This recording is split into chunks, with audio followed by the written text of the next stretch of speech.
Hi everyone, Tracy DW here. The Red Cross of St George, combined with the White Saltire of St Andrew in 1606, when James VI of Scotland, as James I of England, literally unified the crowns and symbolically unified both kingdoms. In 1801, the Act of Union between Great Britain and Ireland added the diagonal cross of St Patrick. But the partition in 1921 saw the break with English sovereignty and government as Ireland became a republic, leaving Northern Ireland to become part of the United Kingdom of Great Britain and Northern Ireland.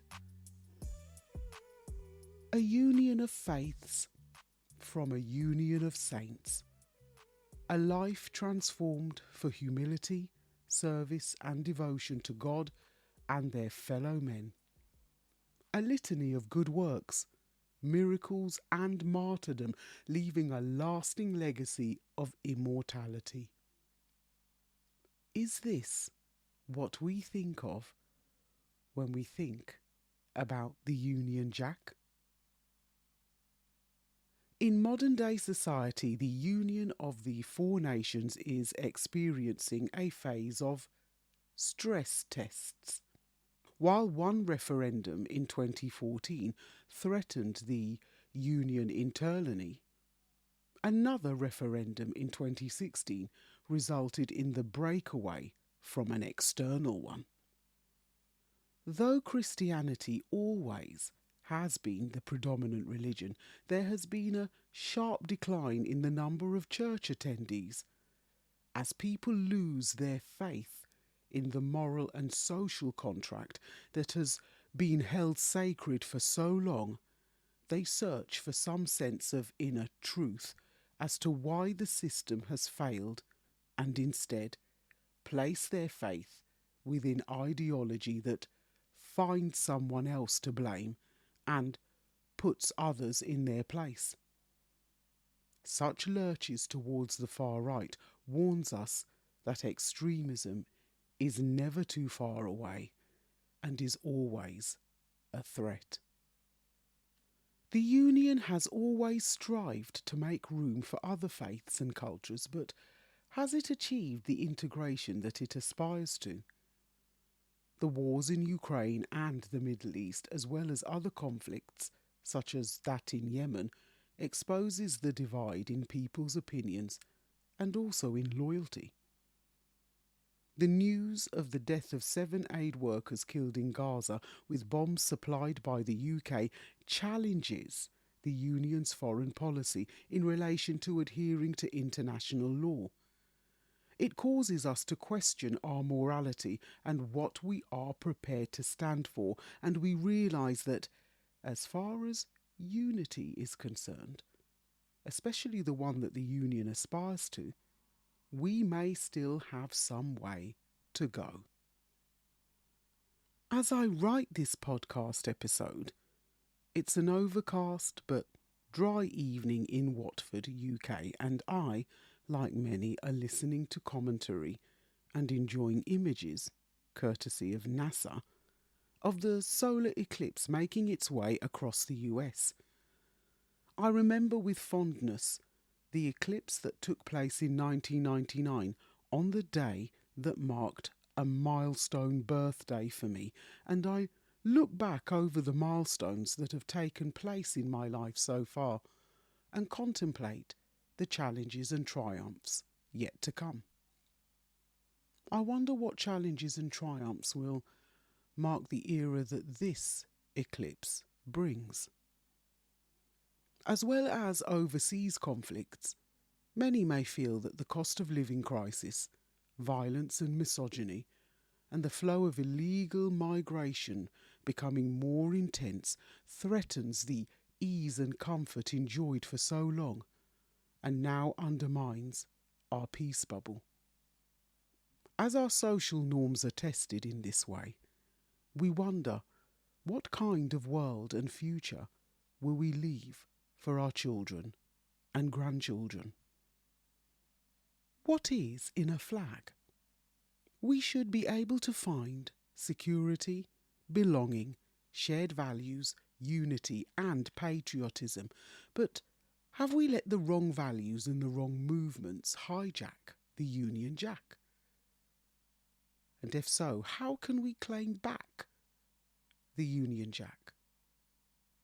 Though no flag is inherently negative, connotations of the Union Jack are based on historical and political contexts, seen through collective and individual experiences, cultural backgrounds, and historical perspectives.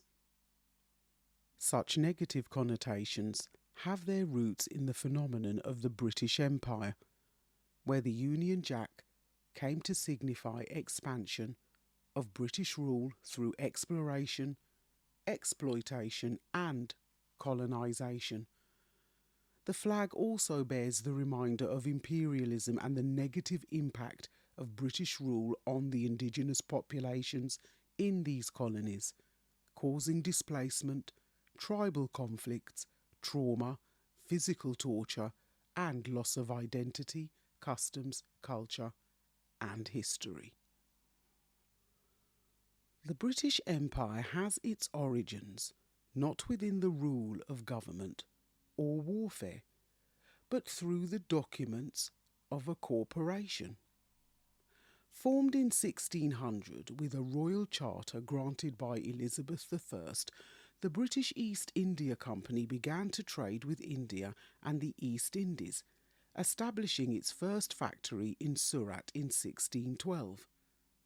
Through a series of trade agreements, political manoeuvres and military conquests, such as the Battle of Plassey in 1757, the British East India Company assumed control of the Bengal and then the whole of the Indian subcontinent. However, colonization didn't begin formally until the Indian Rebellion in 1857, when the British East India Company was finally brought to an end, and the British government took direct control of India as the British Raj, making it a part of the empire. Colonies were also established in Singapore and Malaya, now Malaysia, Burma, now Myanmar, and parts of Borneo. Also in 1788, the first fleet led by Captain Arthur Phillip arrived at Botany Bay in now New South Wales, and it wasn't long before expansion of British settlements began across the Australian continent.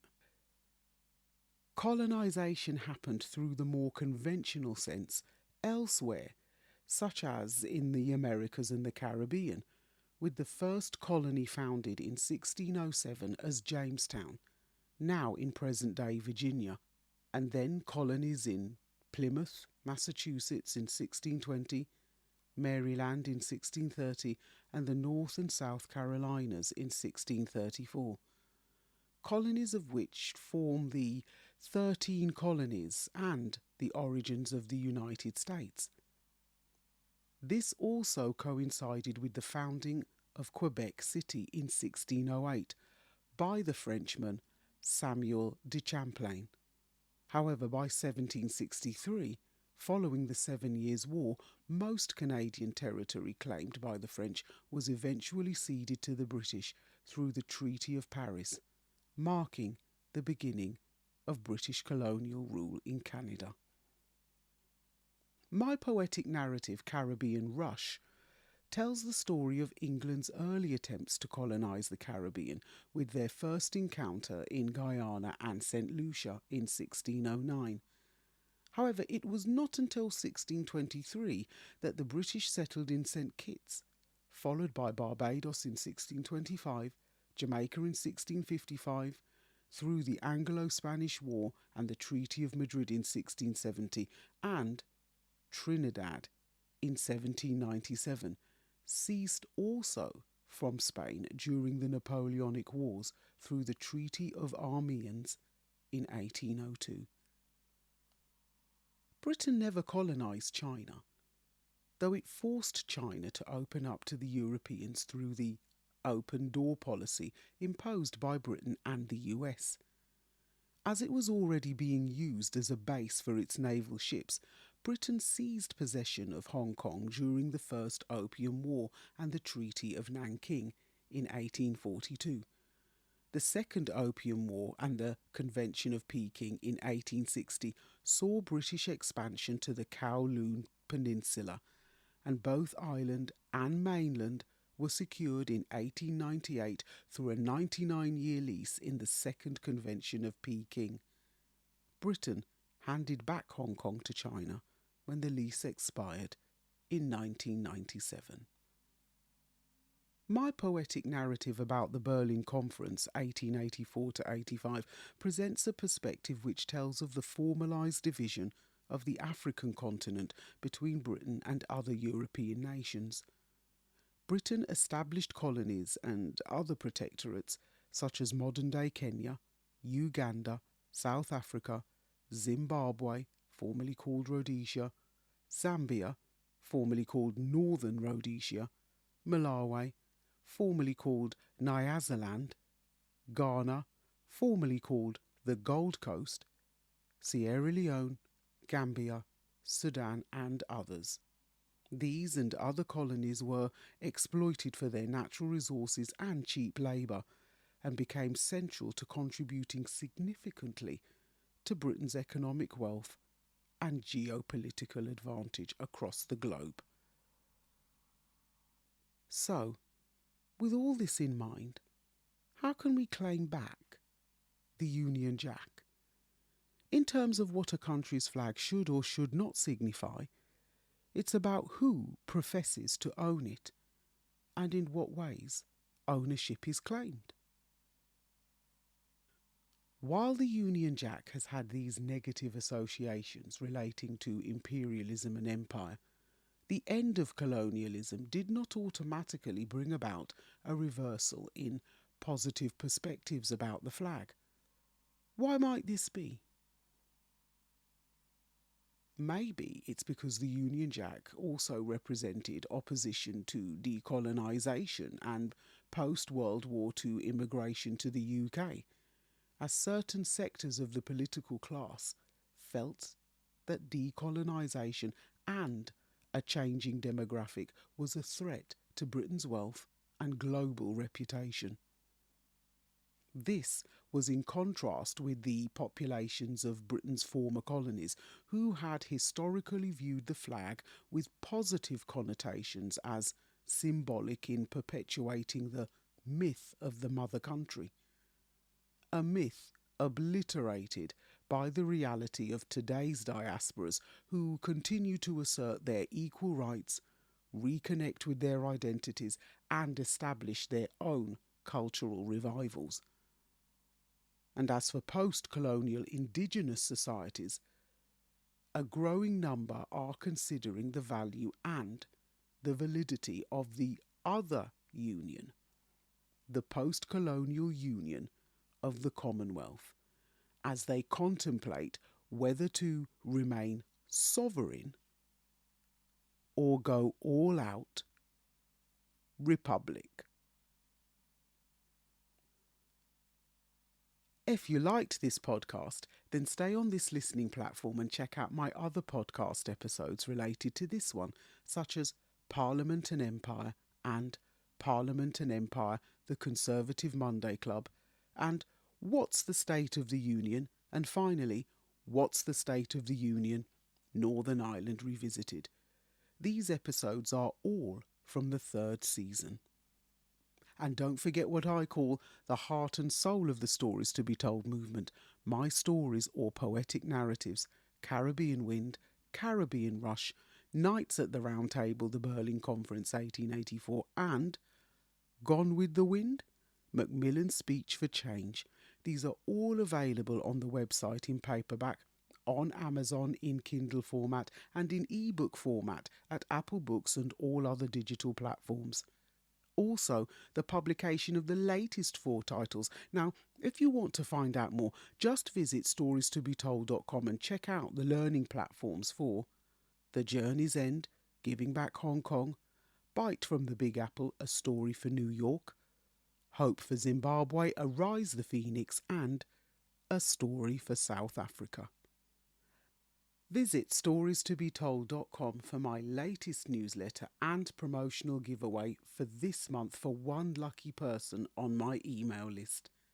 Now, if you'd like to sign up to my email list, just go to the website and sign up where you can opt in and receive your free samples of my first 4 titles.